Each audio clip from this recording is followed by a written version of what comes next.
પોરબંદર શહેરમાં આવેલ passport centre ખાતે રજીસ્ટ્રેશન કરેલ પાસપોર્ટ 3 માસે પણ ન આવતા હોવાની ફરિયાદો ઉઠી છે, ત્યારે આ બાબતે સામાજિક આગેવાન દ્વારા રજૂઆત કરવામાં આવી હતી। પોરબંદર શહેરમાં વર્ષો પૂર્વે પાસપોર્ટ રજીસ્ટ્રેશન સેન્ટર કાર્યરત કરવામાં આવ્યું હતું, ત્યારે આ સેન્ટરમાં દિવસ દરમિયાન અનેક અરજદારો પાસપોર્ટના રજીસ્ટ્રેશન કરાવવા માટે આવતા હોય છે, જેમાં અરજદાર દ્વારા રજીસ્ટ્રેશન કરવામાં આવેલ પાસપોર્ટ 3 મહિને પણ આવ્યા ન હોવાથી અરજદારોને મુશ્કેલી વેઠવી પડી રહી છે। ત્યારે આ બાબતે સામાજિક આગેવાન બાબુભાઈ પાંડાવદરા દ્વારા રજૂઆત કરવામાં આવી હતી। હાલમાં જે વિદેશ જવાનો ક્રેઝ હોય અને ઇઝરાયલ ને યુકે માણસો જતા હોય અને પાસપોર્ટની તાત્કાલિક જરૂર પડતી હોય તો 20 દિવસમાં જે સેન્ટર છે આપણું જે પાસપોર્ટ કાઢવાનું એ સેન્ટર ઉપર આપણા લોકો જતા હોય તો એ લોકોને ત્યાં કોઈક હિન્દી ભાષી છે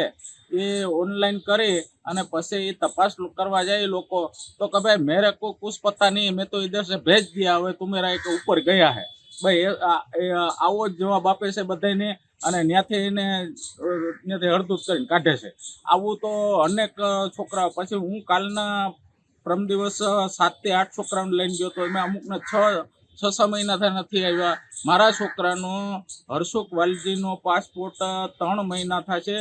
અને 3 મહિના થાય હજી પાસપોર્ટનું ઠેકાણું નથી, ક્યાં છે એ તો એનો તપાસ કરવા ગયો તો યોગ્ય જવાબ દીધો ને અને ઉડાવ જવાબ દઈ અને ત્યાંથી કાઢી મૂકે ધક્કા મારીને। હવે અમુક આમાં એવું છે કે એજન્ટો એ પૈસા લઈને વસેથી ઓનલાઈન કરાવતા હોય, ત્યાં મોકલતા હોય અને વસેથી એ પણ પૈસા લેવાતા હોય, પણ એ એજન્ટો પાસે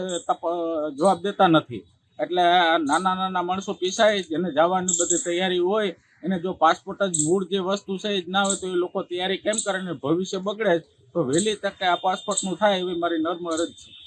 સામાન્ય રીતે પાસપોર્ટના રજીસ્ટ્રેશન બાદ 20 દિવસમાં પાસપોર્ટ અરજદારને પોતાના ઘરે મળી જતો હોય છે, પરંતુ 3 માસ જેટલા સમય બાદ પણ પાસપોર્ટ ન મળતા મુશ્કેલી વેઠવી પડી રહી છે।